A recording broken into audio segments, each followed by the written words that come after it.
Hi Fit Zebra, it's time to read another story all about our topic, Great Britain. So today the story is all about a place in Scotland and it's all about Nessie, the Loch Ness monster. So we've done lots of stories about dragons, but this is a bit different. Are you ready? Okay. Loch Ness is so deep that you could stand 3 big bens in it and they would still not reach the top. The Statue of Liberty could dive in happily without any chance of her head hitting the bottom. And 5 jumbo jets could be placed wingtip to wingtip and still have room to loop the loop. Plenty of room for a monster.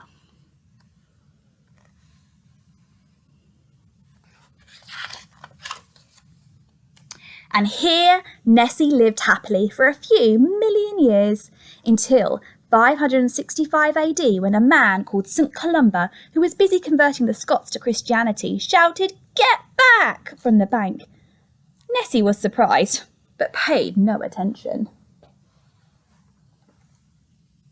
And for 1,000 years or more, she was left in peace to swim to and fro in the loch.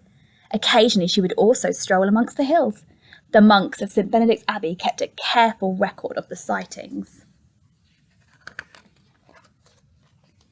The beautiful castle was built beside the loch, but the people who lived there were far too busy fighting off attackers to have any time for monsters.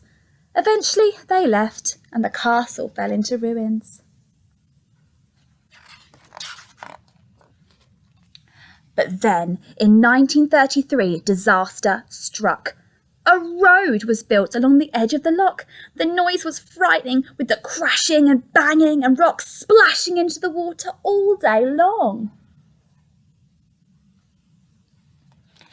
And after that came the traffic, bumper to bumper. What was a monster to do? Everywhere Nessie went, there were people. She tried to keep out of their way, but one day, while sneaking over the road for a wee wander in the heather, she was spotted by Mr. and Mrs. George Spicer from London, England. And that was the end of Nessie's peaceful time. Newspapers all over the world were full of the story. A famous circus ringmaster offered £100,000 to anybody who could catch the monster for him.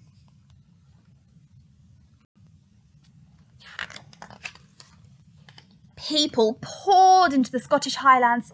The new road beside the loch became even more crowded. Everybody claimed to have seen the monster. Some of them said it had a head like a sheep. Others described it as a shaggy mane. Many thought it had a long neck. But did it have a tail? Was it as big as a house or only the size of a cow? A few brave souls came within a hair's breadth of catching it.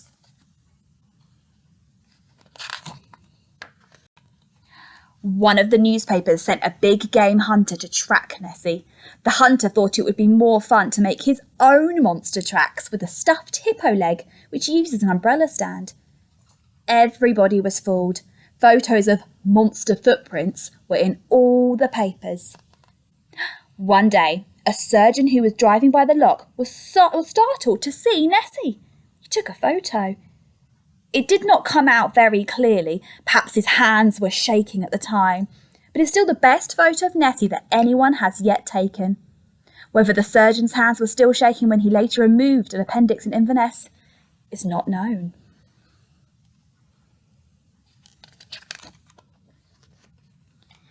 Everybody wanted to find out how Nessie came to be in Loch Ness and why she looked different to each person who saw her.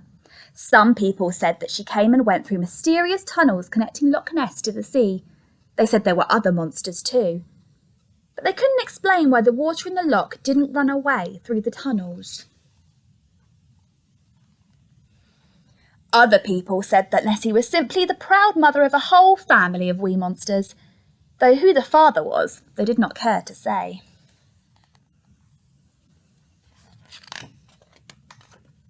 One day, 2 boys out fishing noticed 3 very queer little creatures swimming behind their boat. They told the monks of St. Benedict's, who knew at once what they had really seen: baby monsters.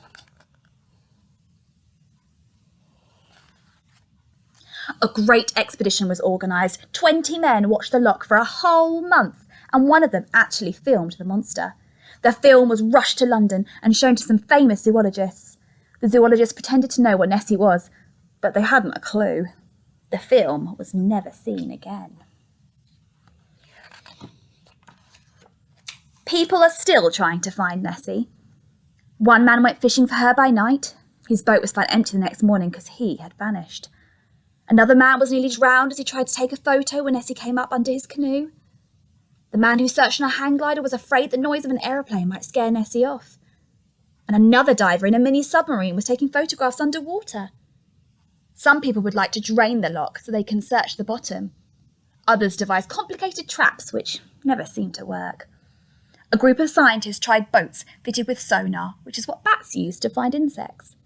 And there's one man who has searched up and down the loch for 30 years or more. He did once catch a glimpse of Nessie. But nobody has ever got close enough to Nessie to capture her. Could it be that over the years she has grown to rather enjoy the game of hide and seek? There she is. So, what do you think? Do you think the Loch Ness Monster is real, or is it all just a story? Bye, everyone.